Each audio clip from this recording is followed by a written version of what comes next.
ನಮಸ್ಕಾರ ವೀಕ್ಷಕರೇ, ಸ್ಟಾರ್ 74 ನ್ಯೂಸ್ಗೆ ಸ್ವಾಗತ. ನಾನು ಎಂ ಮಂಗಳಗಟ್ಟಿ. ಒಣಗಿದ ಗಿಡ ಅನಾಹುತಕ್ಕೆ ಆಹ್ವಾನ.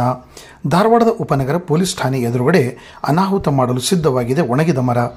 ಅರಣ್ಯ ಇಲಾಖೆಗೆ ಪೊಲೀಸ್ ಇಲಾಖೆ ಮನವಿ ಸಲ್ಲಿಸಿದರೂ ಕ್ಯಾರೆ ಅನ್ನದ ಅರಣ್ಯ ಇಲಾಖೆ ಧಾರವಾಡದ ಉಪನಗರ ಪೊಲೀಸ್ ಠಾಣೆ ಎದುರುಗಡೆ ಮರ ಸಂಪೂರ್ಣವಾಗಿ ಒಣಗಿದ್ದು ಬೀಳುವ ಸ್ಥಿತಿಯಲ್ಲಿದೆ. ಇದನ್ನು ಅರಿತ ಉಪನಗರ ಪೊಲೀಸ್ ಠಾಣೆ ಸಿಬ್ಬಂದಿಗಳು ಅರಣ್ಯ ಇಲಾಖೆಗೆ ಮಾಹಿತಿ ನೀಡಿದರೂ ಅರಣ್ಯ ಇಲಾಖೆ ಇನ್ನೂ ತನಕ ಯಾವುದೇ ಕ್ರಮ ತೆಗೆದುಕೊಂಡಿಲ್ಲ. ಸಾರ್ವಜನಿಕರಿಗೆ ಏನಾದರೂ ಅನಾಹುತ ಆದರೆ ಯಾರು ಹೊಣೆ ಎಂದು ಯೋಚನೆ ಮಾಡಬೇಕಾಗಿದೆ.